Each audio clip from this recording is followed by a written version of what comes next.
Ça y est, c'est parti. Bonjour. Nous sommes donc le 28 octobre. C'est la sixième session dans ce cycle qui s'appelle l'après-Covid. Et c'est la dernière session, c'est la conclusion. Et la conclusion, j'ai voulu qu'elle soit consacrée à des utopies, au retour de l'utopie. Quand nous avions fait une série de conférences comparables en 2018-2019, j'avais fait commencer l'exposé sur l'état d'urgence pour le genre humain. Je l'avais fait commencer par une réflexion sur 4 films qui étaient des dystopies précisément. Un film qui annonçait une guerre atomique qui tuerait l'ensemble des populations humaines, Le Dernier Rivage, Terminator, Interstellar et Elysium. Et ici, je me suis dit que c'était une bonne idée peut-être de terminer par l'utopie, de réflexion à ce niveau-là.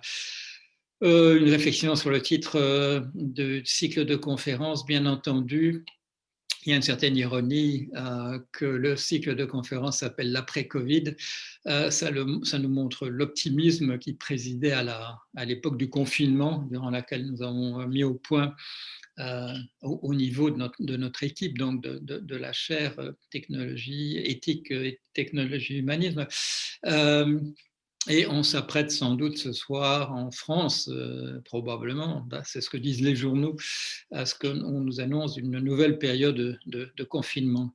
Ce qui souligne le caractère tout à fait exceptionnel quand même de ce genre de choses, d'une pandémie, de ce qu'on a appelé à d'autres époques un fléau, une plaie, une calamité.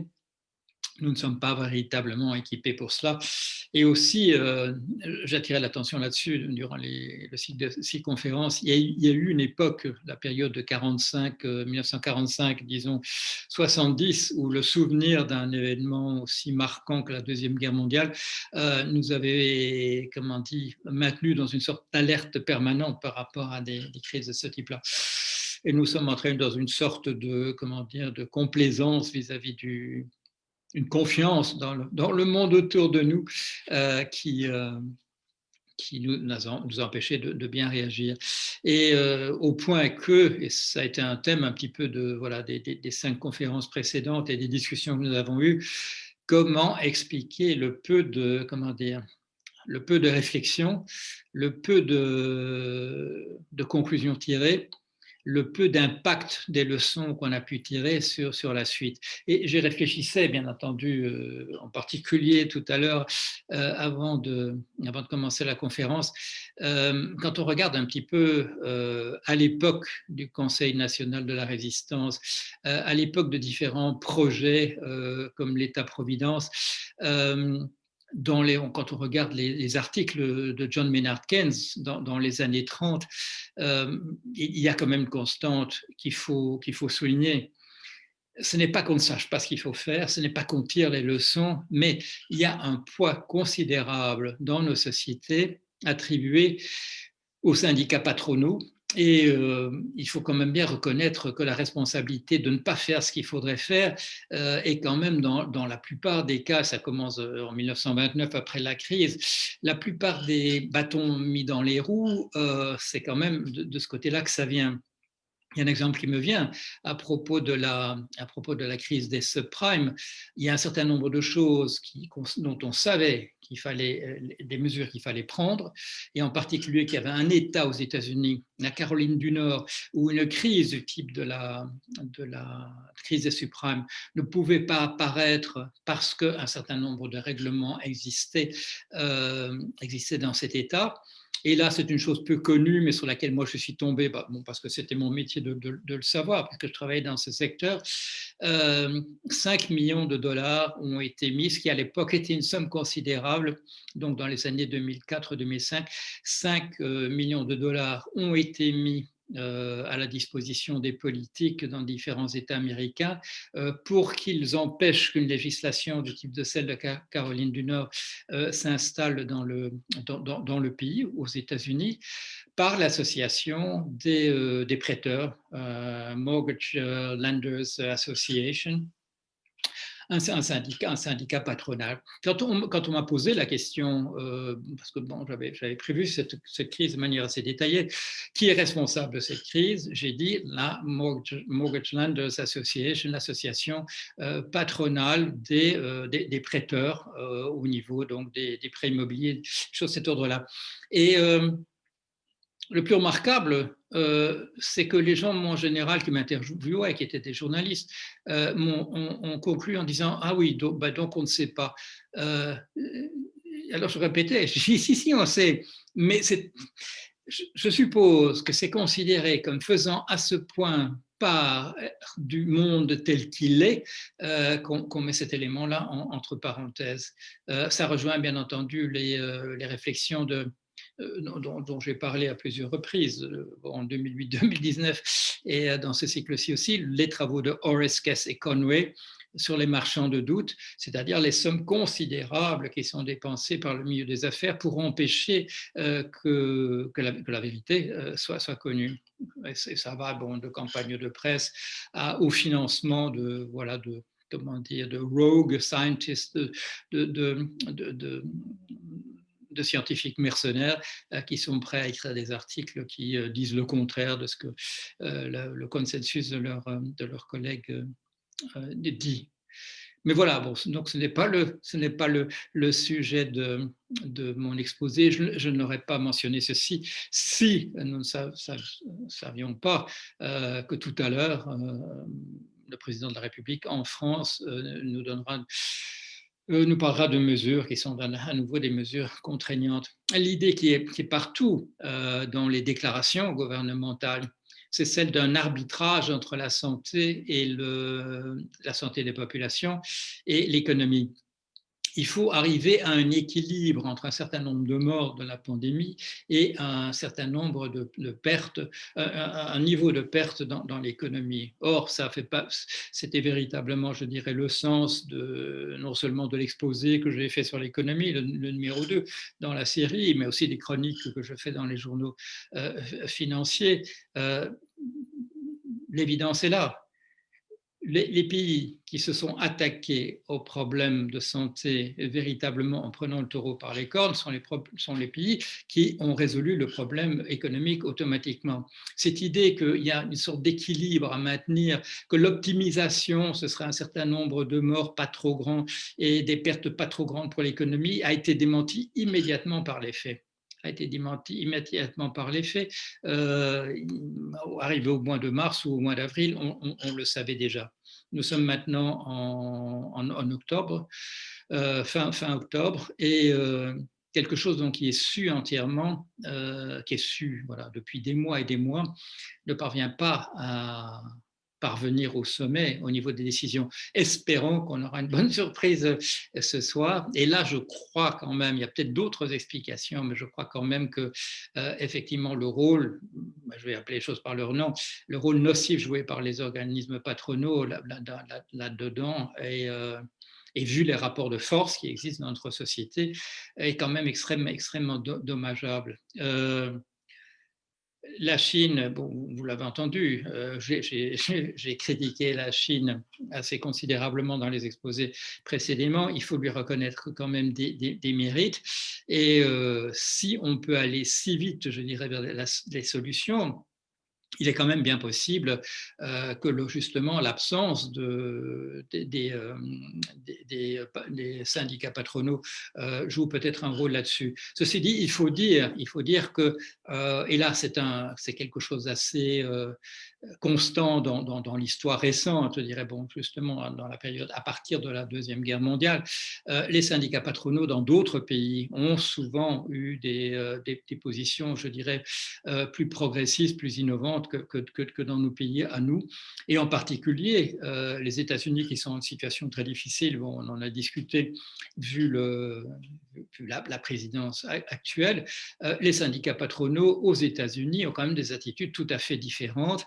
Je vous rappelle que c'est en 2019 que le Business Roundtable, qui réunit, c'est une sorte de club des présidents, directeurs, présidents-directeurs généraux des très grandes entreprises américaines, a pris une décision quasi unanime contre la conception de M. Milton Friedman que l'entreprise appartient aux actionnaires et que toute son activité doit être dirigée vers la satisfaction des actionnaires. Et là, grande déclaration, si mon souvenir, par 196 dirigeants de grandes entreprises américaines en 2019, disant que non, l'ensemble des stakeholders, des parties prenantes, doit jouer, c'est-à-dire les employés de l'entreprise, les clients, la société tout autour, le monde environnant en termes de sa protection, et ainsi de suite. Donc, une approche très, très différente. Et tout à l'heure, aujourd'hui, vous avez peut-être vu ça, une déclaration du président de Microsoft, qui n'est plus M. Bill Gates depuis très longtemps, disant dans une conférence de presse, faut-il remettre en question le capitalisme? Alors, on n'en est pas encore là au niveau du MEDEF. La question ne débouche pas nécessairement automatiquement sur une réponse, mais c'est une question qui commence, voilà, aux États-Unis, dans les milieux patronaux. Le patron de Microsoft n'est pas une personne négligeable dans ce paysage-là où on se pose cette question. Alors, les utopies, qu'est-ce que c'est donc une utopie? C'est une représentation d'un monde idéal vers lequel on pourrait peut-être aller et qu'on pourrait mobiliser les énergies, la pensée, les ressources pour aller vers cela.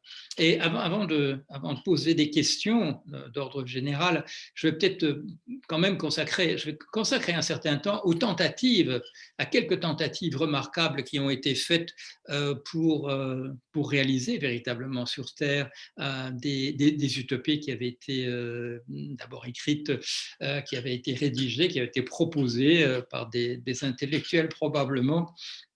Est-on arrivé à quelque chose?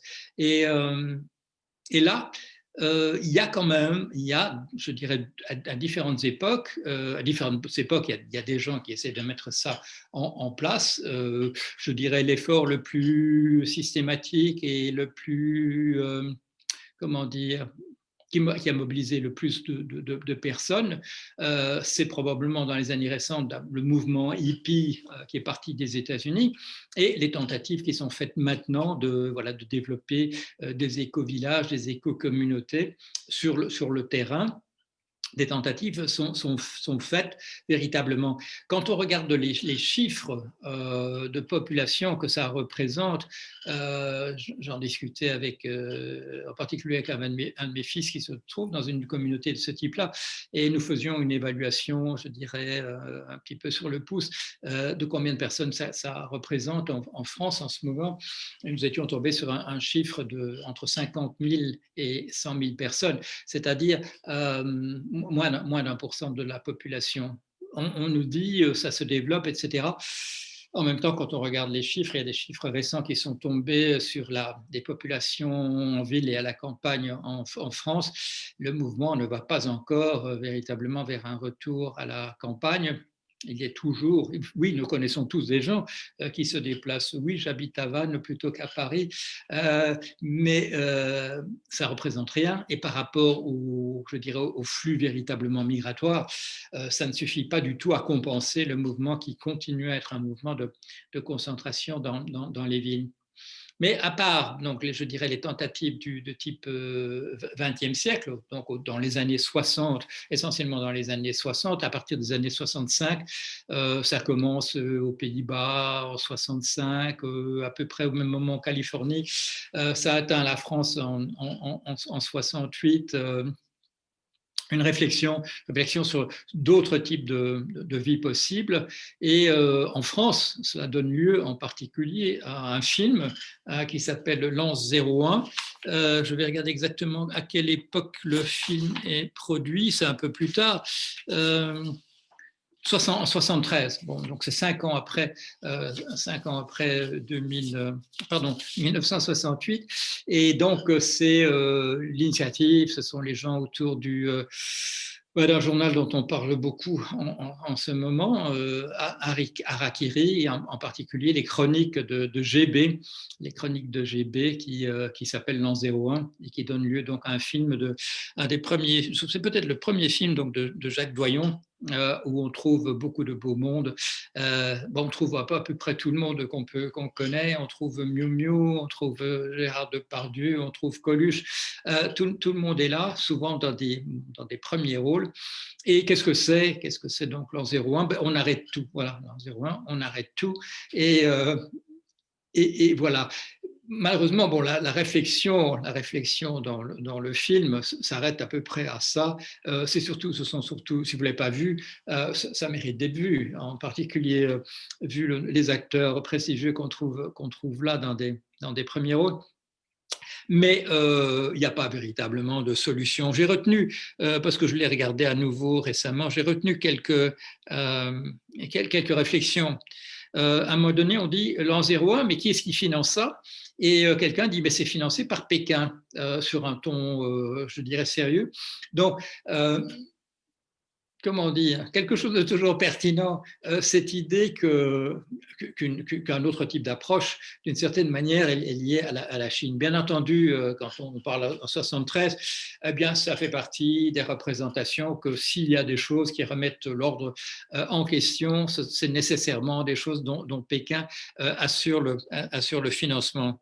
Alors, des réflexions très amusantes sur le fait de qu'est-ce qu'on va faire? Eh ben, on va planter du gazon parce qu'après, il faudra couper du gazon. Donc, voilà, on va quand même continuer à s'occuper de choses et d'autres. Bien entendu, pas du travail en usine, pas du travail en bureau, mais on va quand même faire des choses. Et encore une réflexion finale, et là on reconnaît, je dirais, la patte de Kavanagh, dont ça a été un des thèmes principaux de ces réflexions, le fameux Kavanagh avec ses livres sur les Rital, les Ruskov, des livres splendides, Stop crève. Que ce qui nous rend triste, en fait, c'est l'idée qu'on doit mourir un jour. Et vous le savez, cette idée qui était assez inattendue dans les années 60 et au début des années 70, elle est devenue centrale, bien entendu, au transhumanisme, l'idée d'essayer d'arrêter le vieillissement et qu'on ne meure plus un jour. 20e siècle, 19e siècle, quelles autres grandes tentatives dans l'histoire? Alors, il y en a une qui est connue, qui est tout à fait remarquable, ce sont les réductions du Paraguay. Réduction du Paraguay, qu'est-ce que c'est? Eh bien, vous le savez, donc là, ce sont essentiellement les pays anglo-saxons qui colonisent l'Amérique du Nord, mais c'est l'Espagne et le Portugal qui colonisent l'Amérique centrale et l'Amérique du Sud. Alors, des expériences catastrophiques, choc de civilisation à proprement parler, puisqu'il y a la rencontre de deux civilisations qui ignoraient entièrement l'existence des autres, même pas par ouï-dire. On connaissait, l'Occident connaissait la Chine par ouï-dire, et par des choses qui venaient de là, de la porcelaine, de la soie, et des choses de cet ordre-là, des inventions, comme les nouilles et les pâtes, la boussole, le gouvernail des tambours, la poudre à canon, des choses de cet ordre-là. Mais là, cette Amérique, on ne la connaît pas. On n'a jamais entendu parler de ça. Et le choc est absolument brutal. Et brutal des deux côtés. Une civilisation brutale dans ses pratiques rencontre une civilisation brutale dans ses pratiques aussi, celle des envahisseurs. Quand est-ce que ça se passe? Essentiellement au XVIe siècle. Christophe Colomb découvre, si l'on peut dire, parce qu'il y a des Indiens, des Amérindiens Arawak à Cuba, arrivent à Cuba en 1492. La conquête du continent à partir des années 1500, et donc une expérience tout à fait particulière, rencontre d'États véritablement organisés, comme l'État inca, comme l'État aztèque. En Amérique du Sud, on n'a pas de pyramides construites, on n'a pas de villes en dur. Il y a les populations amazoniennes et des populations dans toute la région, je dirais, qui s'étend sur l'Argentine, le sud du Brésil, le Paraguay et l'Uruguay, des populations qui sont des populations de type amazonien, c'est-à-dire avec construction de huttes, parfois même très élaborées en bois, mais pas de villes en dur. Et essentiellement deux grandes populations, les Tupis et les Guaranis. Et rencontre l'art qui se fait essentiellement, je dirais, par l'arrivée de colons, l'arrivée de bandits, bien entendu, mais avec un métissage immédiat des populations, c'est-à-dire beaucoup de mariages entre des Espagnols mâles qui arrivent là et des Amérindiennes, beaucoup rapidement d'enfants métis et des révoltes des populations locales contre la colonisation, contre la présence de bandits, et un projet s'installe qui, d'une certaine manière, on peut dire, tient véritablement compte de l'expérience catastrophique du siècle précédent.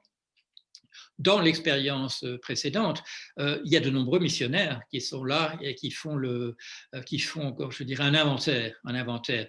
Et chose très intéressante, les missionnaires prennent souvent le parti des populations locales. Ce sont des franciscains qui encouragent les populations du Mexique à écrire leur propre histoire. Ce sont des franciscains qui inventent très très rapidement un alphabet pour la langue nahuatl et qui encouragent des personnes à écrire l'histoire des événements qui se sont passés dans leur langue, la langue du Nahuatl. Au XVIIe siècle, une expérience va naître donc du côté sur une surface assez grande donc de ces quatre pays, Argentine, Brésil, Uruguay et Paraguay, une tentative menée là par les jésuites de constituer un État idéal. Cet état idéal sera appelé les réductions du Paraguay, on pourrait les appeler les missions du Paraguay, mais l'expression réduction vient d'une encyclique ou d'une bulle où il est dit ad vitam civilem et act ecclesiam reducti sunt. Ils ont été réduits à la vie civile et à l'Église, et donc le mot de réduction, il vient de là. En 1609, les jésuites fondent la première édiction de Loreto. En 1630, il y a déjà, les missions rassemblent 10 000 Amérindiens qui s'organisent. Déjà, des guerres apparaissent entre ces missions et des troupes de bandits qui circulent. Ces troupes de bandits sont souvent alliées aux Tupis, aux ennemis ancestraux des Guaranis qui, eux, se trouvent dans les missions. Un siècle plus tard, c'est plus de 100 000 personnes qui vivent à l'intérieur de ces missions. Le chiffre culmine en 1732 à 141 000 personnes dans 30 réductions. Alors, que se passe-t-il ? La colonisation est d'un mode tout à fait particulier, c'est-à-dire que les jésuites qui créent les missions prennent la responsabilité totale de l'organisation et ce sont eux qui négocient avec les gouvernements de l'Espagne et du Portugal. Ils payent un impôt en fonction du nombre de personnes rassemblées dans les missions. Dans ces missions, le travail est organisé. On travaille 6 heures par jour. Tout le monde, enfin tous les adultes travaillent. Un commentateur du 19e siècle rappelle qu'à la même époque, les ouvriers dans les usines au 19e siècle travaillent le double, travaillent 12 heures. La rencontre s'est faite d'une part, du fait qu'il n'y avait pas de véritable organisation politique. C'est un anthropologue qui s'appelle Pierre Clastre qui, dans les années 60, qui a étudié ces populations-là, où il a fait du travail de terrain, qui a décrit leur mode d'organisation politique. Ce sont des populations, son livre principal s'appelle La société contre l'État, où on montre que la délégation d'un pouvoir au chef est à tout point, en tout moment, remise en question, qu'il y a de ce qu'on appellerait, nous, des contre-pouvoirs, et que la chefferie est une délégation très conditionnelle. Par ailleurs, la religion des Guarani est une religion qui parle de la vie après la mort, qui met l'accent sur la mort comme étant une dimension importante de la vie par rapport à laquelle il faut réfléchir. Il y a dans les religions traditionnelles un ciel et un enfer, et donc considère les jésuites, il y a là un terreau tout à fait favorable pour l'évangélisation. Vous savez sans doute, les jésuites avaient une expérience malheureuse en Chine et au Japon, où en particulier l'image d'un Dieu crucifié était très très très mal passée, c'était pas assimilable par les populations qui le recevaient, et donc ce message-là est très fort mis entre parenthèses dans la tentative des réductions du Paraguay. Les commentateurs de l'époque parlent véritablement, effectivement, d'une utopie de paradis sur Terre. Les critiques, bien entendu, sont là aussi. On parle d'infantilisation des populations qui se consacrent à l'artisanat, et les horloges faites par les Guaranis, qui demandent donc, je dirais, des techniques d'artisanat très, très avancées, sont réputées. Le roi d'Espagne accorde aux Guarani, à l'intérieur donc, de l'organisation des réductions, de pouvoir porter des armes. Et lorsqu'il y a une attaque par des rebelles sur Buenos Aires, il y a une armée de Guarani qui se rend là avec une organisation encadrée par les jésuites pour libérer Buenos Aires. Des guerres sont permanentes avec des troupes de raideurs qui essaient de prendre des populations en esclaves. Cela existait dans l'époque précolombienne, cela existe aussi durant l'époque donc espagnole, des tentatives donc d'asservir les populations. Une vie très organisée. Là aussi, une chose qui particulièrement, je dirais, marche bien dans la rencontre de ces deux cultures. Les Indiens, dit-on, sont enthousiastes aux processions, eux qui ont un très grand goût pour les défilés, les danses où on est décoré par des tatouages, par des décorations du corps, par de grandes parures de plumes, s'embarquent avec enthousiasme dans les rituels de l'Église catholique. Tout le monde se rend à la messe, toute la population se rend à la messe. Si je m'en souviens, c'est à 6 heures du matin pendant un certain temps, les femmes d'un côté, les hommes de l'autre. Et ensuite, chacun va qu'à ses occupations. Beaucoup de loisirs, on ne travaille que 6 heures par jour. Beaucoup de temps consacré au concours de tir à l'arc et à la musique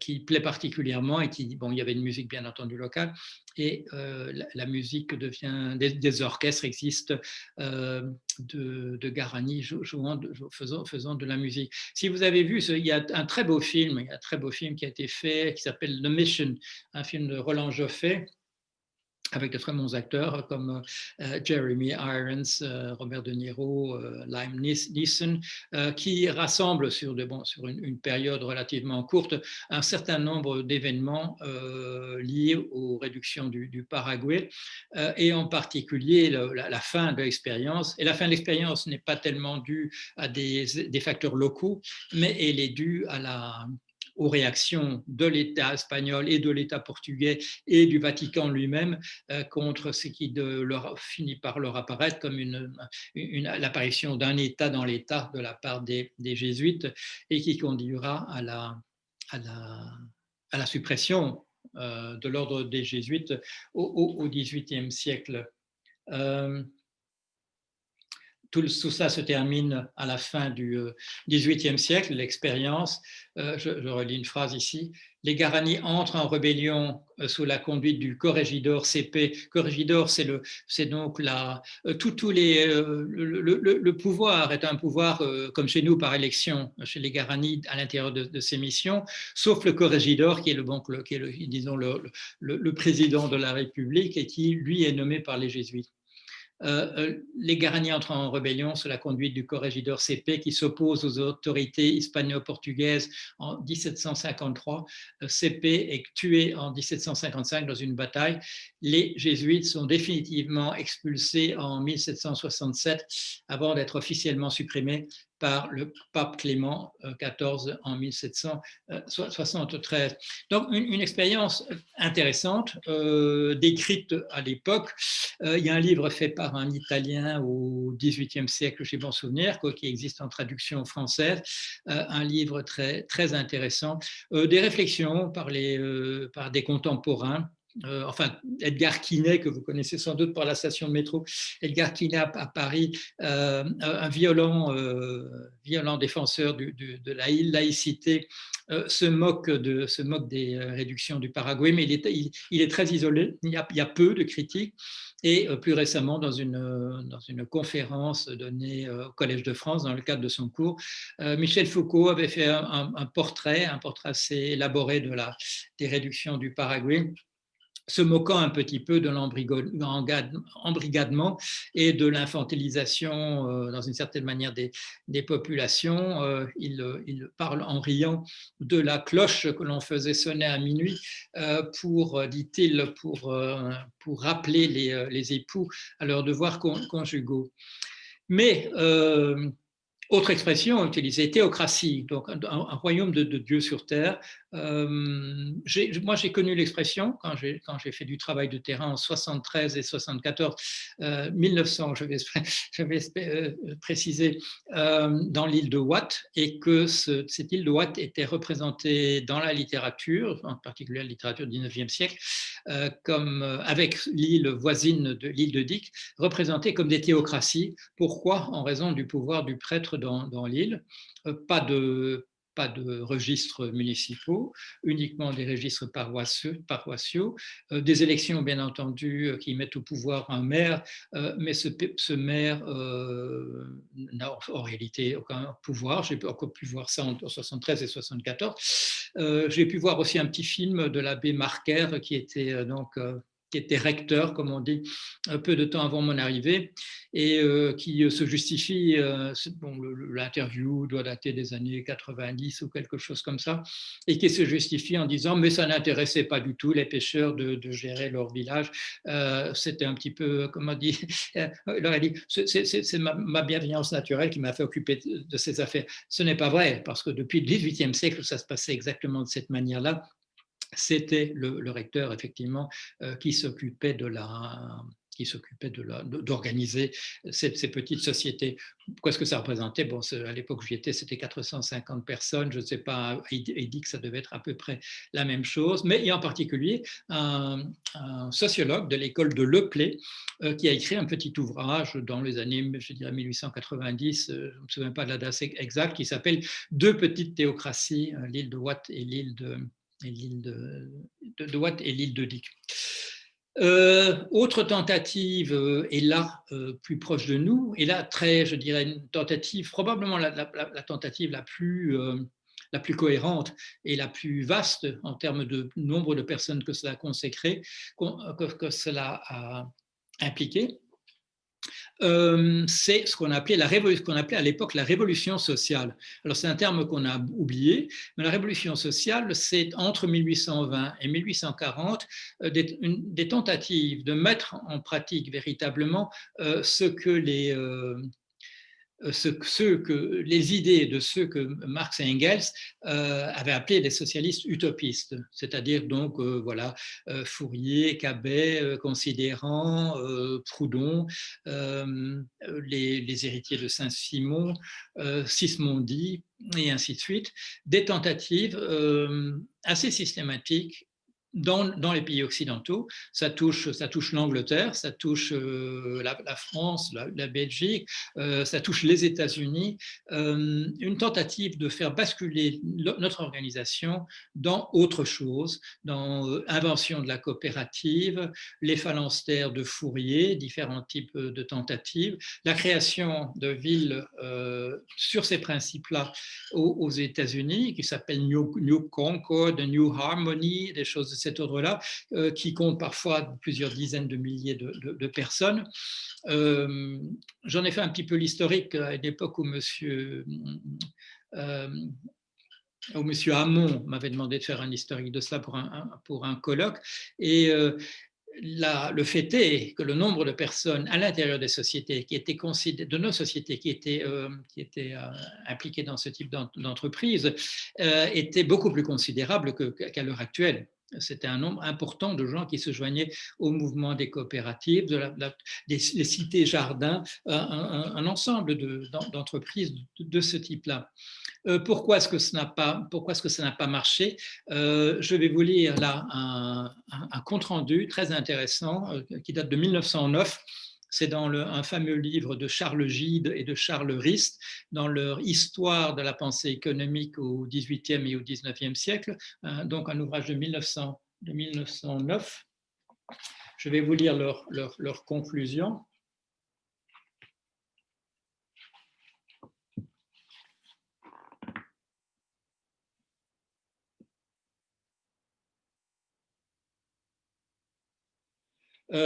Après Marx, on englobera tous ses prédécesseurs sous le titre un peu méprisant d'utopiste, comme je viens de vous le dire, et on opposera à leur fantaisie le, entre guillemets, socialisme scientifique du capital. Entre les deux, il y a une cassure, et cette cassure, c'est 1848.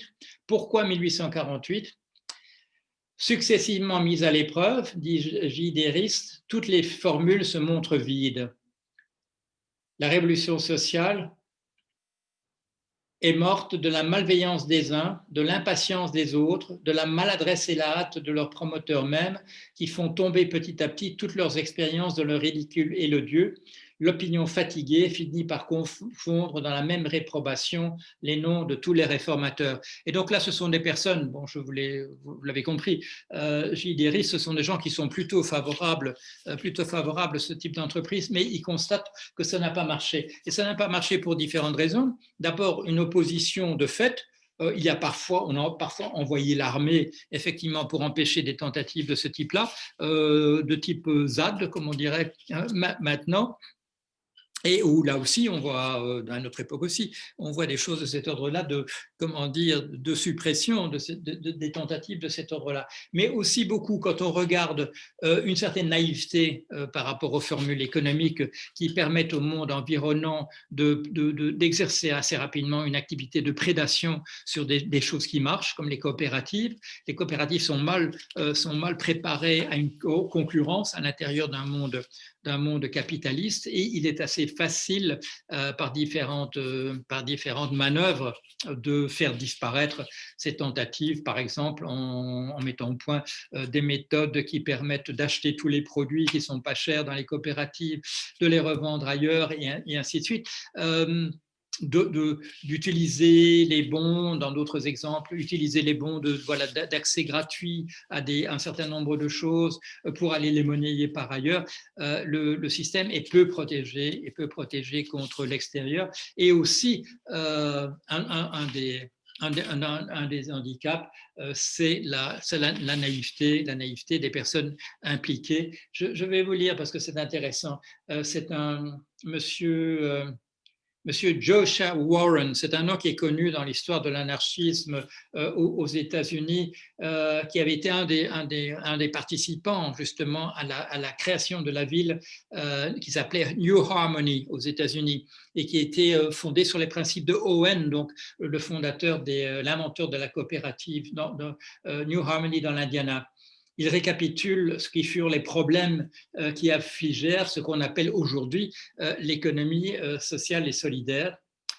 Je le cite, Monsieur Joshua Warren, nous avions un monde en miniature, nous avions reparcouru les étapes de la Révolution française, produisant nous des cœurs désespérés plutôt que des cadavres, il nous apparaissait que nous avions été vaincus par l'une des lois propres à la nature, qui est celle de la diversité, ce que nous appelions nos intérêts unifiés, ce que nous appelions nos intérêts unifiés était en réalité en conflit direct avec les individualités des personnes et des circonstances et avec l'instinct de survie lui-même. Donc, c'est-à-dire, c'est une chose qu'on observe encore et qu'on a pu voir aussi dans le mouvement hippie, une naïveté quant au fait que nous pourrions, nous changer nous-mêmes.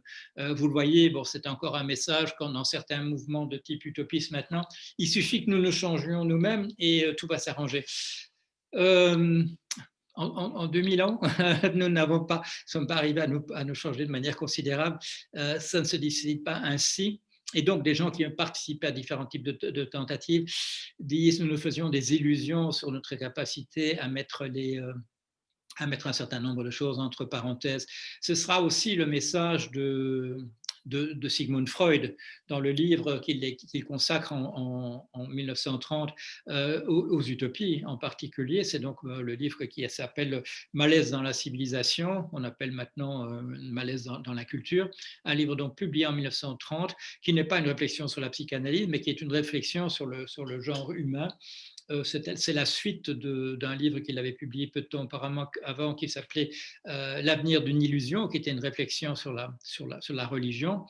Et là, Freud vient avec un certain nombre de constatations, je dirais, on pourrait dire désabusées, sur des choses qui, dans la nature de l'homme, empêcheraient que l'on puisse véritablement mettre des utopies en place.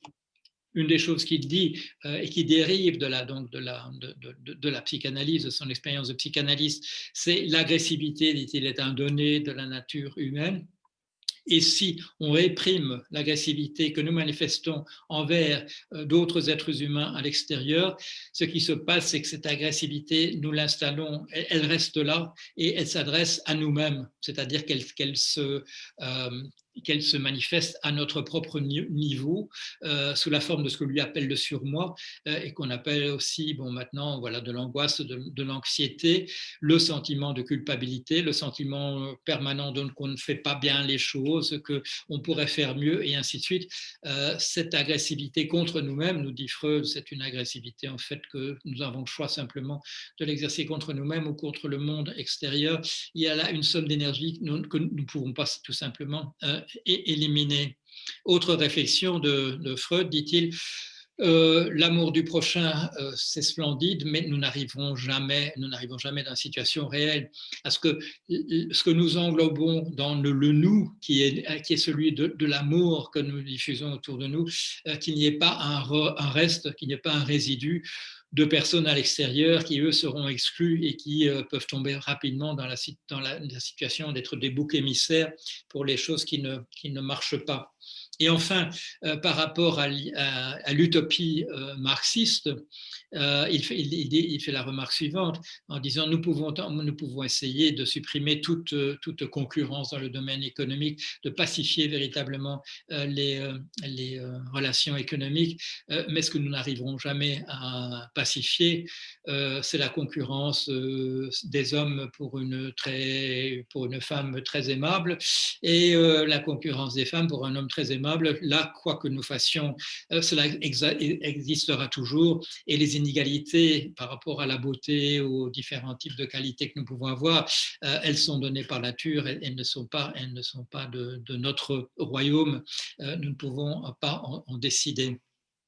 Alors, encore quelques réflexions sur cette fois-ci sur des représentations possibles. Vous savez, il va y avoir une discussion entre nous à Lille sur la science-fiction.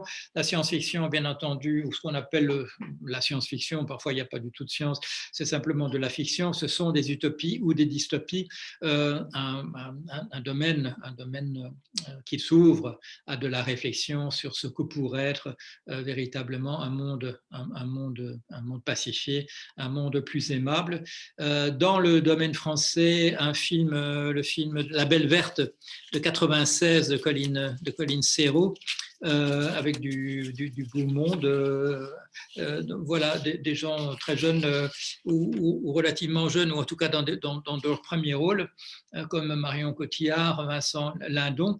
Et là, une représentation, je dirais, comment dire, qu'on appelle parfois de manière un peu moqueuse bisounours. Il existe un monde ailleurs où la vie est absolument parfaite et absolument idyllique. Et là, je ne sais plus pour quelle raison, il y a une expédition qui vient sur la Terre pour essayer de vérifier quelque chose. Et grâce à un pouvoir magique des gens qui viennent de cette autre planète, qui sont des êtres humains comme nous, on peut rendre les gens aimables et résoudre les problèmes. C'est une représentation, je dirais, très, comment dire, très liée à la représentation éco-communauté, voilà, d'un monde idyllique d'après l'effondrement, d'après la Covid. C'est très amusant, c'est très bien fait. Mais là aussi, on le reproche qu'il faudrait d'abord que nous nous changions complètement quant à notre nature telle que nous sommes avant de pouvoir réaliser ça. Il y a une grande vérité dans le fait que ce n'est probablement le monde de la Belle Verte n'est probablement pas très réalisable. Un autre film notable, avec une utopie, mais avec une réflexion très critique, un film assez mauvais du point de vue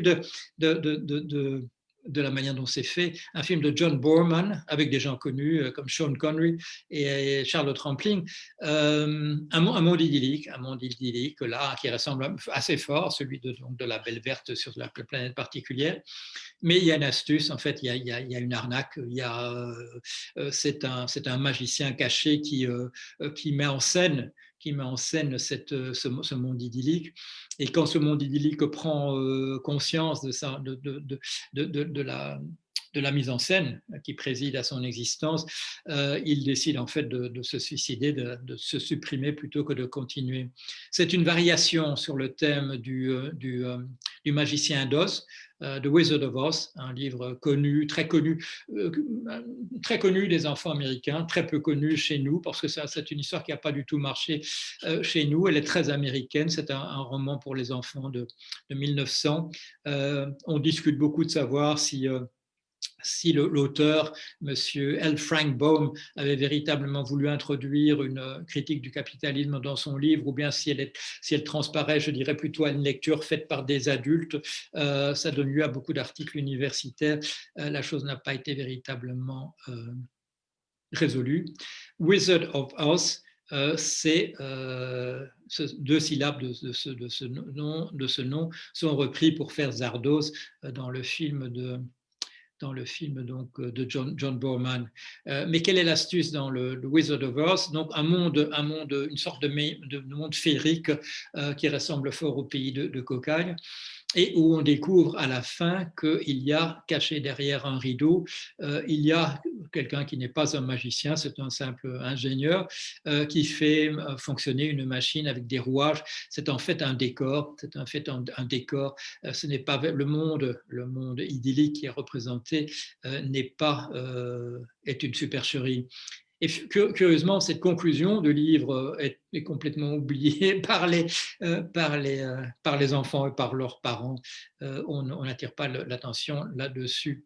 Un film, donc le roman 1900, un film qui a joué un rôle important dans l'histoire du cinéma, un des premiers films en Technicolor, The Wizard of Oz, fait en 1939, avec Judy Garland dans le rôle de Dorothy, la fille qui est enlevée par un cyclone au départ du film et qui se retrouve à nouveau dans sa ferme dans le Kansas à la fin du film. Et aussi pour les amateurs, une chanson super connue que tout le monde connaît, Over the Rainbow, par-delà l'arc-en-ciel, qui est tirée de ce film. Zardoz, qu'est-ce que moi je mentionnerai une dernière œuvre littéraire, c'est le Childhood's End, je ne retrouvais plus le titre en anglais, La fin de l'enfance en anglais, Les enfants d'Icare en français. Un film, bon, le roman est un roman donc de 1954 d'Arthur C. Clarke, qu'on connaît aussi pour, c'est lui aussi qui a fait l'histoire du film Une Odyssée de l'espace 2001 et beaucoup d'autres histoires. Et là, le message est un message intéressant, c'est que les êtres humains ne seront pas sauvés par eux-mêmes, ils seront sauvés par des extraterrestres qui arrivent par une fusée et qui décident finalement que ce qu'il faut faire, c'est faire disparaître la société humaine. Les enfants de la société humaine vont constituer une sorte de cerveau universel, mais ils décollent, ils s'élèvent dans le ciel un beau jour, et les parents restent là, qui sont condamnés au suicide. La plupart choisissent le suicide plutôt que de continuer à vivre dans un monde dont les enfants ont entièrement disparu. Petite astuce dans le film, les extraterrestres qui viennent se cachent très longtemps, on ne voit pas qui ils sont, et quand ils apparaissent 15 ans plus tard, on comprend la raison pour laquelle ils n'ont pas voulu se montrer, c'est que ce sont les diables de nos représentations, et ils expliquent, c'est parce que nous sommes venus, nous étions déjà venus autrefois, on nous a vus déjà, et la représentation est restée. Une astuce particulièrement glaçante dans ce roman de Clarke et dans le film, la mini-série télévision qui a été réalisée par la suite et très, très bien faite d'ailleurs. Donc un message de fin, que l'utopie en réalité c'est la fin de l'humanité, que les enfants sont sauvés, mais ils vont aller habiter tout à fait ailleurs et ils ont fusionné en une entité particulière. Et d'une nature tout à fait différente. Je vais terminer la réflexion par, je viens de mentionner, mini-série. Comme vous le savez, les grands romans de Dickens et de Victor Hugo, à l'époque, qui paraissaient en feuilleton dans les quotidiens, ont été remplacés par les séries. Les séries ont un avantage par rapport à la littérature, c'est qu'il ne faut pas imaginer soi-même la représentation visuelle.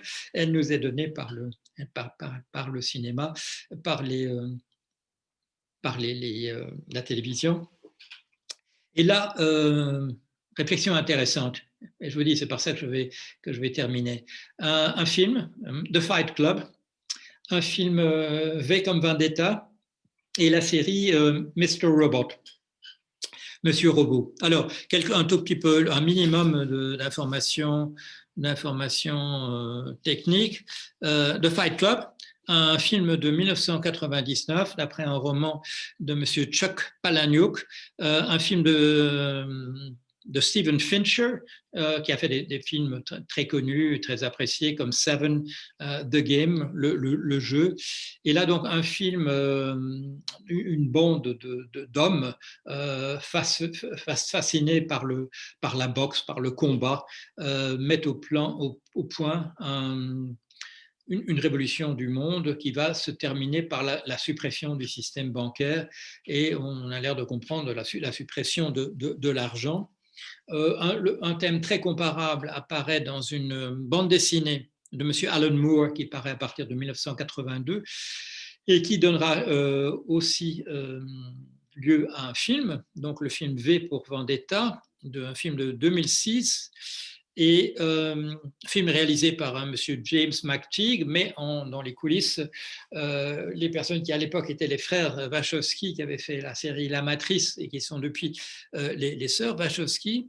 V pour Vendetta, là aussi un thème d'une société essentiellement des jeunes qui se rebellent contre un État fasciste, utilisant le symbole de Guy Fawkes, donc le personnage, le catholique responsable de la conspiration des poudres, qui avait tenté de faire sauter le Parlement en Angleterre au XVIIe siècle, et l'apparition de ce masque, de ce personnage de Guy Fawkes, donc, qui donne lieu à une fête chaque année en Grande-Bretagne, une fête où on fait un feu de joie, où les enfants sont déguisés. C'est une des inspirations du Halloween américain. Le Halloween américain a mélangé un certain nombre de choses, en particulier la fête des morts mexicaine, mais aussi ce qui est venu du Guy Fawkes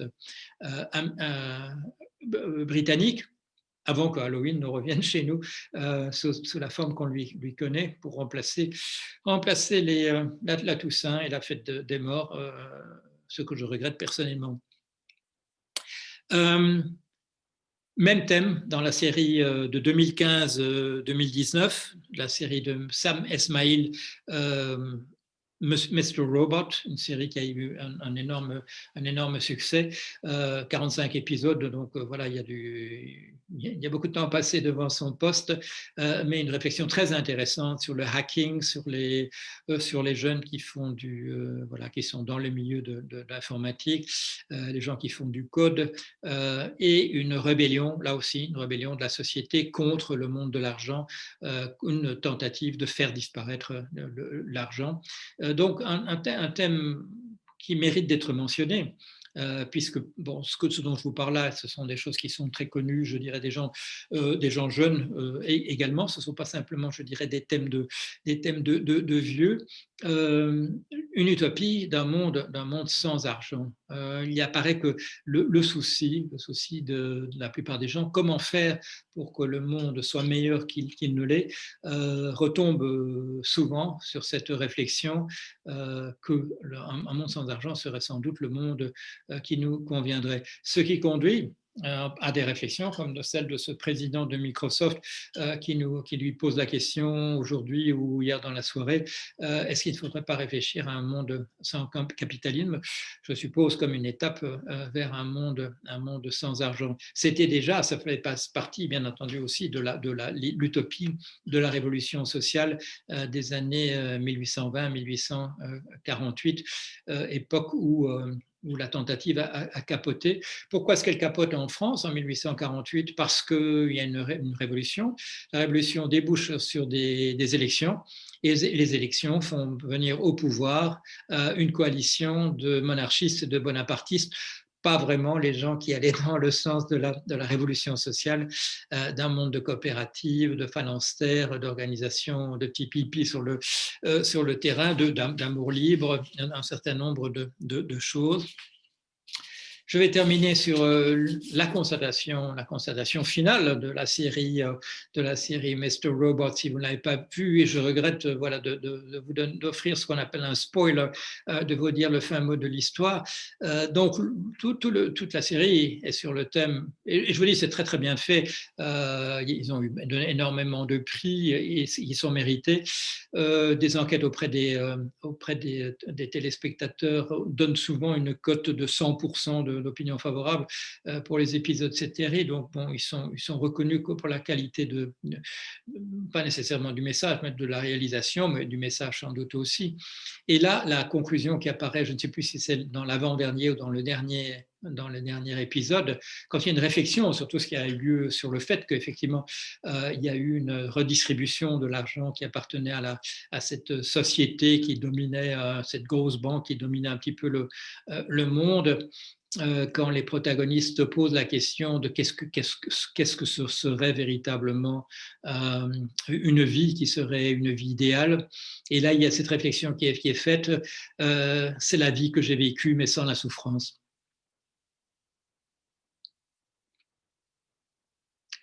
Je crois que quand on rassemble toutes les réflexions du type de celle de Freud, voilà, de gens qui essaient de prendre un peu une distance par rapport au projet utopique, en disant qu'est-ce qui est réalisable et qu'est-ce qui ne l'est pas, qu'est-ce qui est de l'ordre de l'utopique, je dirais dans le mauvais sens du terme, c'est-à-dire simplement de l'irréalisable. Une réflexion de ce type-là, de dire la vie qu'on a, c'est quand même pas mal, si on pouvait enlever la souffrance. Et là, c'est au centre aussi de la conclusion de Freud, le fait que nous soyons dans un monde où nous devons nous détruire le monde autour de nous, ne serait-ce que pour le manger, parce que nous mangeons de la viande, et et où la concurrence est de l'ordre du donné et pas simplement de l'organisation sociale qu'on se donne, on peut plus ou moins la maîtriser. On peut organiser le monde sur la solidarité davantage qu'on ne le fait que sur la rivalité, sur la concurrence. Mais il y a un donné, l'agressivité c'est un donné aussi, la mort c'est un donné aussi, et la souffrance c'est un donné aussi. C'est un donné parce que nous avons besoin de comprendre quand notre corps est en danger. Il est bon que nous ayons cela.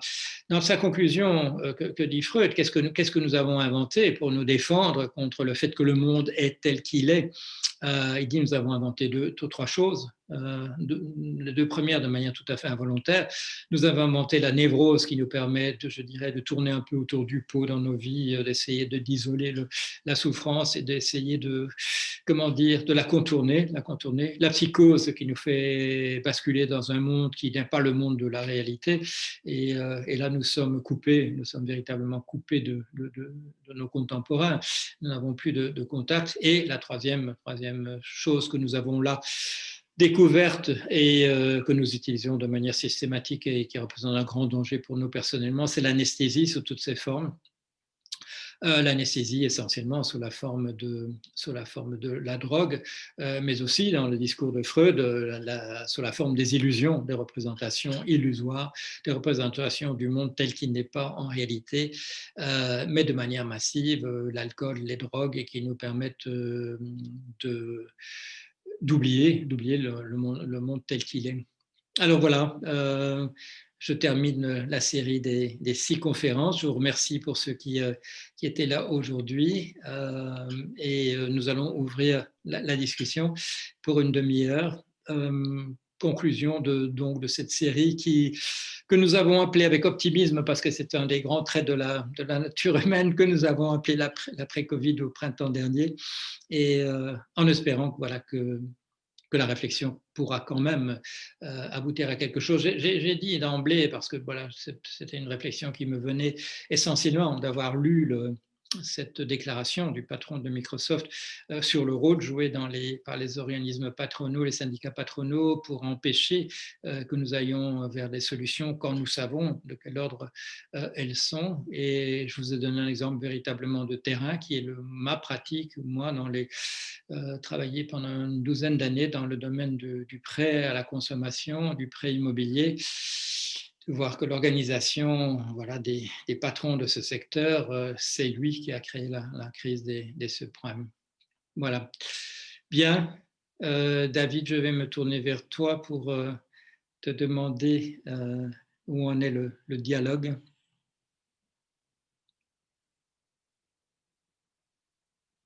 Ah.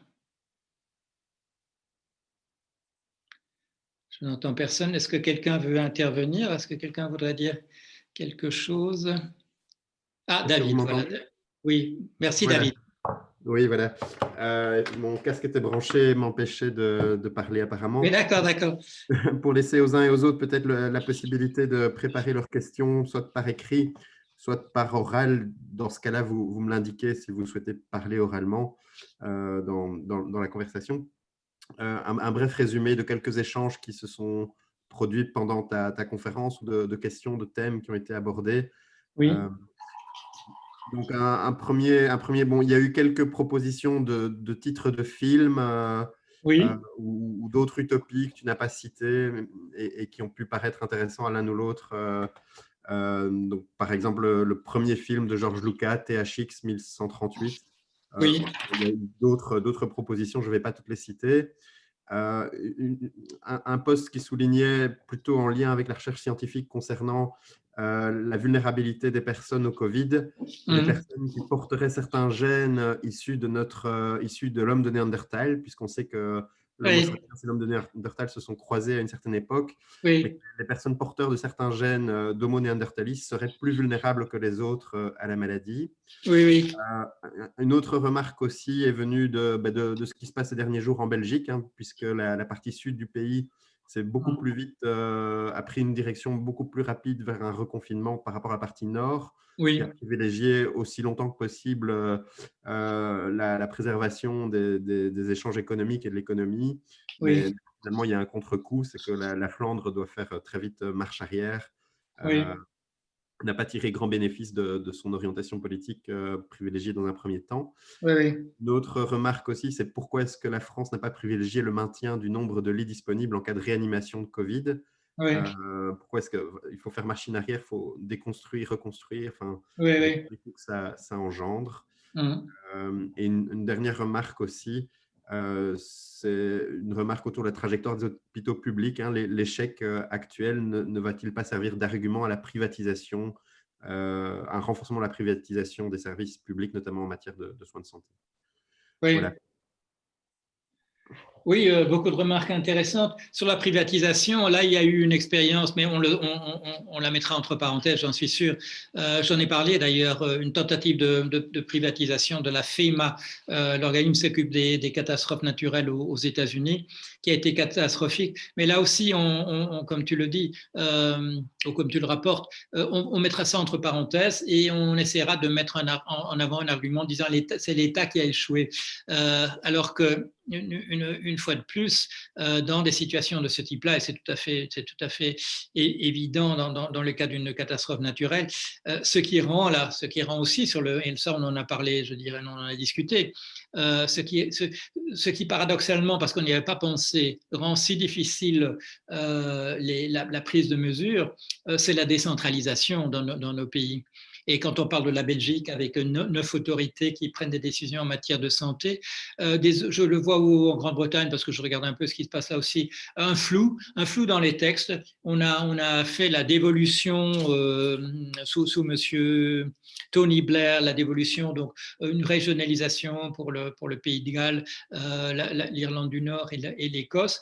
Et on n'a pas compris, on ne sait pas exactement si telle et telle chose dépend de ceci ou de cela. On prend des décisions à Westminster, au Parlement, et les parlementaires imaginent que ça s'applique à l'ensemble du pays. Il manque un morceau, c'est-à-dire qu'on a régionalisé, sauf que l'Angleterre n'a pas régionalisé. Et par conséquent, il y a confusion entre ce qui est décidé au niveau du pays et de ce qui est décidé en Angleterre, des incohérences absolues. Et comme on voit maintenant, surtout au niveau de l'Écosse et au niveau du pays de Galles, des décisions contradictoires prises au niveau du terrain et des pouvoirs gouvernementaux. L'explication principale de la catastrophe sanitaire aux États-Unis, le pays le mieux équipé en termes d'équipement pour répondre à la catastrophe est celui dont la performance est absolument la pire. Oui, les liens en réanimation, oui. Pourquoi ce démontage? J'ai posé la question, je ne connais pas la réponse. Pourquoi a-t-on démantelé aussi rapidement les structures? C'est un peu sans doute comme on a une tentative à dire on a surréagi. Au lieu de dire on n'a pas bien, on n'a pas. Il y a une tentation dans nos esprits de dire nous avons sans doute exagéré le danger. Un bon exemple, et j'ai encore eu une discussion à ce sujet-là récemment avec quelqu'un, le bug de l'an 2000. On nous dit, vous voyez bien, ça n'a pas eu lieu. Pourquoi est-ce qu'on a tellement parlé de cette histoire, etc. Et simplement, pourquoi dit-on que ça n'a pas eu lieu et que donc on avait surréagi, qu'on avait exagéré le problème? Simplement parce que les gens ne savent pas que l'organisation qui était nécessaire, les dizaines de milliers de programmeurs qui ont travaillé là-dessus et qui ont résolu le problème. Quand un problème est résolu, nous avons l'impression que ça s'est fait tout seul, ce qui n'est pas le cas, mais c'est un peu aussi la représentation du monde par rapport à la privatisation. Quand l'État fait quelque chose de bien, ça passe inaperçu. Pourquoi? Parce qu'il n'y a pas de publicité qui sont faites autour, parce que justement, il n'y a pas de gens qui se vantent que ça ait marché, etc. Et du coup, l'État, quand il réussit, est dans une position défavorable. Mais ça ne veut pas dire que l'État réussit toujours, et en particulier dans les cadres, voilà, comme je viens de le dire, dans des cadres de régionalisation dont on n'a pas pensé à toutes les conséquences possibles, c'est-à-dire qu'il fallait maintenir des structures qui pouvaient prendre des décisions au sommet parce qu'on va plus vite, parce qu'on est mieux organisé, parce qu'il n'y a pas des marges de profit qui doivent être prises à tous les niveaux de décision et que du coup, ça coûte beaucoup plus cher et qu'on dépend d'une succession de gens qui se réunissent ici et là pour prendre les décisions. d'une certaine manière, ça reflète notre optimisme et le fait qu'on a vécu dans une période extrêmement favorable, le fait qu'on ait oublié que les catastrophes peuvent venir et qu'elles peuvent être des catastrophes absolument massives. Alors, Le film THX, je ne l'ai pas vu. Donc, si la personne qui a posé la question voulait nous en dire un petit mot rapidement, ce serait peut-être pas mal. Donc, c'est Vincent, je pense. Vincent Trey, si vous souhaitez en dire un petit mot brièvement, vous pouvez prendre la parole oralement en allumant votre micro. Oui, ben c'est un film. Vous m'entendez? Oui. Oui, on vous entend, oui. D'accord. C'est un film de science-fiction et dans lequel on voit des gens qui marchent de façon presque robotisée, mais ce sont des vraies personnes qui sont sous surveillance permanente par des caméras. En particulier, ils vivent dans des petites cellules, ils ont des caméras en fait dans l'armoire à pharmacie quand ils doivent prendre des médicaments, donc ils sont sous surveillance. Et en fait, ils suivent des longs corridors uniquement pour aller au travail, sur des itinéraires. Ils sont totalement sous surveillance. Et il y a aussi donc, des policiers absolument terrifiants qui sont des robots, en fait, mais qui ont une forme humaine et qui sont habillés tout en noir. Et ils contrôlent les gens uniquement avec des grandes perches noires. C'est très, très impressionnant. C'est vraiment un très bon film. J'ai trouvé que c'était vraiment excellent. Ça ne ressemble pas trop à une utopie, à mon sens. Ça ressemble plutôt à une dystopie, si je vous permettez. Une dystopie, oui. Ah d'accord, très bien, parfait. Oui. Alors, il y a deux autres réactions. Oui. Une réaction d'Alain Pierrot qui dit, mais au fond, est-ce qu'on n'est pas face aujourd'hui à la tentation de l'insularité comme lieu de bien-être, au repli sur soi, à la recherche d'un refuge, sur le modèle des riches qui se replient sur leur île privée, ou bien de la colonisation extraterrestre comme fuite de la Terre, ou recherche d'un lieu pour échapper, je dirais, à la catastrophe.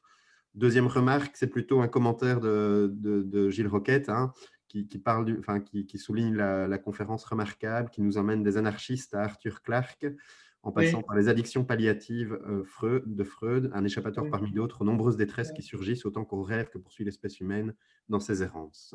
Oui. Oui, l'insularité, bien entendu, c'est une solution fantasmatique. Il y a un fameux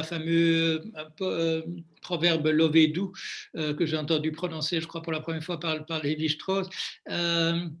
Rentre chez toi parce que dans le ventre de ta mère, tu ne rentreras jamais. Ça, je dirais, c'est presque Freud qui parle dans ce proverbe, puisqu'il nous dit que nous avons connu le paradis. Et le paradis, c'est quand nous étions nourrissons avant le sevrage, avant que nous ayons... Il dit nous sommes dans un délire de bonheur narcissique, mais tout à coup, on découvre que le monde est plus compliqué que cela et que le lait ne vient pas toujours exactement au moment où on voudrait, et ainsi de suite.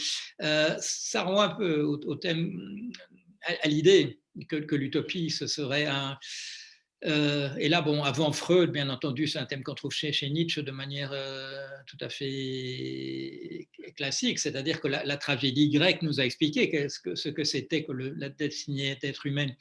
Ce sont des tragédies, ce sont des conflits, ce sont des choses irréconciliables. Antigone qui doit à la fois accepter qu'elle vit dans une société et rendre compte à l'État, mais qui ne veut pas trahir la piété qu'elle doit à son frère mort. Voilà, toutes ces choses insolubles véritablement qui nous sont données et dont Nietzsche nous dit dans Naissance de la tragédie que en fait la plupart des grands drames humains ont été déjà bien expliqués à une époque et que les gens venaient pour voir ça et que savaient qu'on n'allait pas rire mais qu'on allait comprendre quelque chose. Bien entendu, beaucoup de ces thèmes ont été repris sous des formes diverses à d'autres époques avec des subtilités additionnées, comme les grands thèmes des tragédies grecques qu'on retrouve chez Shakespeare et ensuite chez d'autres dramaturges, et puis d'autres types de tragédies qui apparaissent avec les nouvelles sociétés où nous sommes. Comme dans le film Le Dernier Rivage, on the Beach, notre fin provoquée par une guerre thermonucléaire. Oui. Oui. Alors, en attendant qu'une autre question apparaisse, moi j'ai une question ou une réflexion à te Oui, partager. oui, Je serais intéressé d'avoir ta réaction, ton avis. Quand il y a eu la première vague de Covid-19 et que nous avons tous été plongés dans un premier confinement, on pouvait percevoir dans les médias, dans les réactions sur les médias, dans les médias sociaux également, le désir d'un autre monde, effectivement, ce qui a aussi animé la thématique du cycle de conférences que tu nous as proposé à une époque où on ne s'attendait pas encore à une seconde vague. C'est cette idée qu'un autre monde pourrait peut-être surgir de cette expérience. Et même dans l'expérience du confinement, même s'il y avait des expériences difficiles, douloureuses, oui, il y avait aussi énormément d'aspirations positives et oui, donc aussi d'élan utopique. Mon constat, c'est qu'on ne voit pas ce même élan revenir aujourd'hui et non, qu'on vit davantage cette seconde vague comme une sorte de fatalité. Et j'ai plutôt l'impression que nous sommes comme résignés, déprimés, fatigués aussi, oui, et ressentant une forme de, oui, un petit peu comme cette fatalité dont les Grecs parlent, hein, ce destin qui oui, s'abat sur nous. oui. Est-ce qu'on pourrait dire que nous ne sommes plus capables, au fond, d'utopie dans la situation présente? Et est-ce qu'aussi un échec de nos politiques aussi, c'est leur incapacité flagrante à nous proposer aussi un récit qui donne de l'espérance en fait à la population, qui nous permette, un peu à l'instar de ce que Churchill avait fait quand il a emmené toute la Grande-Bretagne dans la Seconde Guerre mondiale, mais il a su aussi parler de l'après et faire rêver ou donner de l'espoir sur cet après-là. Et nos politiques elles-mêmes sont quelque part comme abattues et résignées. Enfin, quelle est ta Oui. réflexion par rapport à ça? Oui, ben, d'une certaine manière, la, la disparition, la mise en arrière-plan de l'utopie pourrait être, je dirais, faire partie de ce que Max Weber appelait le désenchantement du monde, c'est-à-dire une remise en question de représentations qui seraient de représentations illusoires, une lucidité supplémentaire qui nous permettrait de comprendre effectivement comment, ce que nous sommes, à l'intérieur de quel monde, etc. La difficulté, c'est effectivement de lire un livre comme Malaise dans la civilisation de Freud et ne pas le refermer en disant c'est tellement pessimiste, il aurait mieux valu que je ne le lise pas, ou lire La naissance de la tragédie de Nietzsche et se dire oui, c'est vrai, oui, mais qu'est-ce qu'on fait à partir de maintenant? Ceci dit, je voudrais évoquer une chose. C'est une histoire que j'avais racontée à Grégory Maclès. Grégory Maclès, c'est mon co-auteur dans la bande dessinée qui s'appelle La survie de l'espèce, qui est apparue donc chez Bon Souvenir en 2011. Et comment est-ce qu'on faisait le livre? En particulier, il me posait des questions, je lui racontais des histoires. Et il décidait oui ou non si on allait en faire le représenter sous forme de bande dessinée. Et je lui ai un jour raconté une histoire et il m'a dit voilà, je sais ce que je vais faire. Et curieusement, il l'a mise cette histoire-là, il l'a mise à la fin du livre et il ne l'a pas illustrée. Il a simplement écrit en blanc sur un fond noir la retranscription de l'histoire que je lui avais racontée.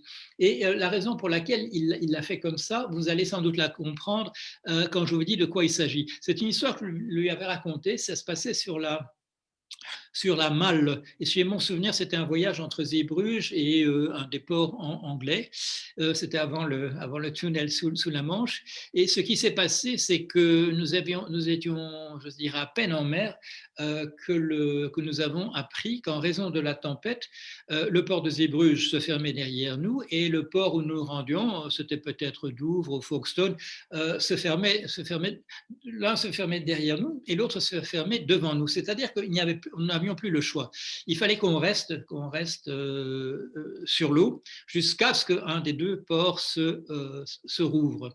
Et si ces ports étaient fermés, vous l'avez compris, c'est parce que ça secouait considérablement. Pour vous dire comment l'histoire se termine, bon, j'ai bon souvenir, ça a commencé en fin d'après-midi parce que j'ai un souvenir qu'il faisait clair au moment où ça commence. Et c'est au tout petit matin que nous avons finalement débarqué, qu'on nous a autorisé en fait à débarquer en Angleterre. Pendant le voyage, il y a eu exactement ce que tu viens de décrire, David. Il y a eu un découragement. Il y a eu un découragement de la part des gens. Il y avait des adultes, des parents d'enfants qui avaient abandonné de fait leurs enfants parce qu'ils vomissaient eux-mêmes dans un coin et que les enfants étaient à l'abandon. Et ce que j'ai vu apparaître là, c'est il y a une bande d'adolescents qu'est-ce qu'ils avaient? Je dirais entre 13 et 18 ans. Je ne sais pas s'ils se connaissaient avant, mais en tout cas, ils se sont organisés, ils ont pris en main le moral des troupes. Ils sont allés près des enfants qui étaient abandonnés par leurs parents, ils ont réconforté les parents, ils se sont demandé ce qu'on pouvait faire, ils ont rassemblé les enfants, ils sont occupés d'eux. C'est-à-dire qu'il y a eu une prise de pouvoir. Il y a eu une prise de pouvoir, et cette prise de pouvoir n'a pas été le fait d'adultes. Elle a été le fait de... Bon, moi j'ai essayé d'aider comme je pouvais. Il se fait que j'avais le pied relativement marin, mais c'est vrai qu'on était dans une situation qui ressemblait au radeau de la Méduse, c'est-à-dire que les gens avaient abandonné. Ils avaient véritablement abandonné. Il y avait un fatalisme qui s'était installé, et je dis même de parents vis-à-vis de leurs enfants qui se trouvaient autour d'eux. Mais la relève a été là. La relève a été là, et voilà. Et donc, Grégory Maclès, au lieu d'illustrer, il n'a pas voulu illustrer, il a simplement repris ce récit et il l'a écrit. Et pour en faire la fin optimiste de notre livre qui s'appelle donc la survie de l'espèce, qui est une réflexion sur sur nos sociétés, essentiellement sur l'économie, la finance, etc. C'est un livre qui a été traduit en allemand, en particulier, et il y a une tentative qui a lieu en ce moment d'en faire une série télévisée. Voilà, on retombe sur les séries télévisées. J'espère que ça marchera et qu'on pourra je pourrais sans doute montrer le pilote dans peu de temps, et j'espère que ça marchera. Alors, il y a deux autres questions. Une première question qui est toute simple, mais qui n'est pas si simple que ça, en fait, qui t'est posée. Si utopie devait y avoir, quelle serait-elle? Vers quel type d'utopie se tourner aujourd'hui? C'est peut-être une question qui t'est davantage adressée à toi, Paul. Quelle serait ton utopie pour l'après-crise Mais bon, j'en ai parlé un peu la fois précédente, quand j'ai parlé des propositions que je fais, qui sont des propositions de type politique depuis un certain temps. Je devais aller sur France Culture pour parler de la gratuité vendredi, mais l'équipe technique a le Covid et on vient de le décommander. Malheureusement, ça ne se fera pas tout de suite. Il y a un certain nombre de propositions que je fais, que j'ai résumées la fois dernière. Une taxe sur le travail des machines, interdiction de la spéculation au sens que le mot a en finance, mais qui représente la moitié des sommes qui circulent à l'intérieur du système financier, étendre la gratuité plutôt que le revenu universel pour protéger, parce qu'il me semble que une démarchandisation du monde de la survie dans le bon sens, c'est-à-dire de ce qu'il nous faut pour vivre du jour au lendemain, qu'une démarchandisation serait sans doute une bonne chose. Et ça, c'est un des thèmes de ces trois Fight Club, V pour Vendetta et Mr. Robot. Il y a des messages contre le consumérisme, contre le fait que nous produisons des choses dont nous n'avons ni véritable besoin, ni même le véritable désir, que c'est une production artificielle de type publicitaire, de type propagande qui nous conduit des modes artificiels, de la destruction de choses qui conduisent à un gâchis énorme. Là, c'est un thème qui apparemment est prégnant auprès d'une certaine, peut-être pas de toute la jeunesse, mais d'une partie de la jeunesse apparemment. Donc un rejet du consumérisme, d'un matérialisme exagéré. Je crois, ce que je propose dans mon système politique, dont j'avais dit, que la demande m'était venue donc de Solidaris, les mutualités socialistes, c'est un projet de société viable. Ça résout pas la concurrence des hommes pour les plus belles femmes et des femmes pour les plus beaux hommes. Les problèmes de fond, ça ne s'occupe pas du fait que nous soyons mortels ou non, mais pour rendre la société davantage vivable. Faire, comme je l'ai dit dans une présentation que j'ai fait TEDx, une de ces présentations TEDx que j'ai faite là sur un thème qu'on m'a demandé, c'était imaginer une société sans argent. Je crois effectivement que si l'on se réveillait, que si la plupart des gens se réveillaient que si les gens se réveillaient dans un monde sans argent demain, la plupart des gens considéraient qu'une partie considérable de ce qui fait comment dire, la souffrance dans le monde humain, pas la souffrance physique, mais une souffrance d'un autre ordre, que ça aurait été éliminé du fait même. Donc je crois que cette idée d'un monde sans argent, d'un monde où on résoudrait sur le plan pratique comment dire, la concentration de la richesse grossière qui est celle de notre monde, où on nous dit qu'il n'y a pas d'argent pour ceci ou pour cela, et où une personne, quand Notre-Dame de Paris brûle, peut faire dans la soirée, peut faire un chèque de 30 millions pour aider à la reconstruction. Je ne dis pas qu'il ne faut pas la reconstruire, mais qu'une personne ait la capacité, elle, qui est une personne qui probablement dans les réunions dit il n'y a pas d'argent pour ceci ou pas pour cela. Je crois que ce thème-là était un thème extrêmement prégnant. Et on le voit je dirais, dans les discussions autour de la campagne électorale américaine.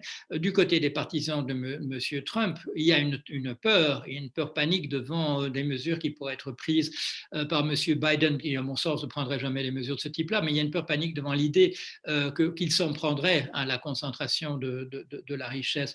Parce que malheureusement, et nous le savons, il n'y a pas que les riches qui admirent la concentration de la richesse. J'ai eu l'occasion de parler du fait que quand moi j'habitais dans une communauté, donc j'en ai parlé tout à l'heure, de l'île de Watt, communauté de pêcheurs pauvres, il faut bien le dire, une admiration quand même que j'ai constatée pour le système économique qui est le nôtre, à partir de cette idée que, ou bien on pourrait par un effort supplémentaire, arriver à être parmi les gagnants de ce système, ou de manière, je dirais, plus féodale, de plus classique, c'est bien qu'il y ait un ordre hiérarchisé. C'est le pêcheur qui me dit, quand il me parle de la Mercedes qu'a acheté son marieur, je dis oui, mais toi qu'est-ce que tu as? C'est une Amicis. Et il comprend ma question et il dit moi je n'accepterai pas de vendre à quelqu'un qui n'aurait pas une belle voiture. Donc une complicité de la part de ceux qui sont en fait les victimes. Et là, je vais faire une petite remarque quand même. Dans le serment sur la montagne, il y a un message. Il y a quand même un message. Une partie du message, c'est de dire bon, il y aura un royaume après, mais n'acceptez pas d'être des complices. N'acceptez pas d'être des complices envers ce système, et c'est le message aussi de la parabole des talents, ou alors il faut rendre à César ce qui est à César, etc. Ce sont des messages qui sont peut-être parfois un peu voilés, si bien qu'on a pu se disputer après sur ce qu'il voulait dire exactement. Mais moi, et donc le renverser les tables des marchands à l'intérieur du temple, un message, au moins ne soyez pas complices des choses qui vous oppriment. Dans les commentaires, il y a effectivement des remarques qui vont dans le sens de ce que tu viens de dire, Paul. Il y a une question qui est aussi relative à cet enjeu, hein, peut-être d'une remise en question de l'accaparement des capitaux et de la cupidité humaine. Oui. Une façon peut-être, est-ce que le Bitcoin ou les monnaies locales virtuelles peuvent être des outils ou des moyens quelque part d'affaiblir le système qui est en place actuellement? Oui, les crypto-monnaies qui sont en fait donc des jetons commercialisables, l'idée aurait pu être intéressante, mais on a compris, et ça je crois, j'en ai parlé récemment, je ne sais pas si c'est dans le cadre du cycle ici, mais ça a été, c'est vu aussitôt par les pègres comme un moyen pour les pègres de constituer un système autonome à l'abri de toute surveillance des États. Donc ces systèmes-là, qui ne sont pas véritablement des monnaies, le mot de monnaie ne s'applique pas à ça, ça n'a pas une valeur suffisamment constante pour être une monnaie, ça ne peut pas constituer une réserve parce que la valeur d'échange change tout le temps. Ce ne sont pas des monnaies, ce sont des jetons qu'on peut acheter, qu'on peut vendre, mais comme n'importe quoi. Et si on ne pouvait pas les vendre sur des marchés, on pourrait les vendre sur eBay, et donc ça marcherait de la même manière. Ça à mon avis, ça n'a aucun intérêt, sauf voilà, dans une perspective, je dirais, libertarienne de destruction de l'État. C'est une possibilité, effectivement, de faire disparaître de l'argent d'un système de surveillance qui serait organisé par les États sous la forme des banques centrales. Les monnaies locales, bien entendu, elles sont apparues dans les utopies, dans la révolution sociale du 19e siècle. Ça a été utilisé sous forme de bons, sous forme de choses qui pouvaient circuler. Et là, je l'ai signalé, ces bons ont très rapidement pu être détournés parce que des gens ont trouvé comment soutirer l'argent qui a été représenté par ces bons vis-à-vis de l'extérieur, pour les faire apparaître en arrière-plan. Une étude est souvent présentée comme étant celle d'une monnaie une monnaie locale qui aurait fonctionné véritablement. C'est en Allemagne dans les années 20, à l'époque qui suit l'hyperinflation et où donc toute la monnaie perd sa valeur. Il y a des billets d'un milliard de marques et des monnaies locales apparaissent. Et ce qui était intéressant, c'était de voir pourquoi ça avait marché. C'est quelqu'un qui a consacré sa thèse dans les années 90 à cela, et j'ai lu cette thèse parce qu'elle était très intéressante. Elle nous a montré que le système, s'il avait fonctionné, il avait fonctionné pour une seule raison. C'est parce que le système était en fait subventionné de l'extérieur. Et ce n'était pas par l'État. Alors la personne a essayé de comprendre comment le système était subventionné. Et elle a découvert, je dirais, personne, je crois, n'y aurait pensé, personne n'y a pensé à l'époque même. Et je crois que la personne dans sa thèse a trouvé l'astuce. Ce sont les gens qui visitaient cette communauté et qui achetaient pour de véritables marques des billets comme on dirait maintenant, pour les coller avec un magnet sur leur réfrigérateur. Ce sont eux, en fait, qui injectaient du véritable argent dans le système et qui lui a permis de vivre un certain nombre d'années. Quand on fait des monnaies locales comme elles sont autorisées en France, c'est-à-dire avec parité avec l'euro, ce sont des moyens simplement pour essayer de concentrer les achats sur la production locale. Mais comme nous le savons, ce sont essentiellement les fruits et les légumes qui sont produits localement, et comme j'en ai parlé dans l'exposé numéro 2, il n'y a plus rien. Et comme l'avait souligné ce petit documentaire très bien fait, Made in France, en fait, il n'y a pratiquement rien qui soit produit localement.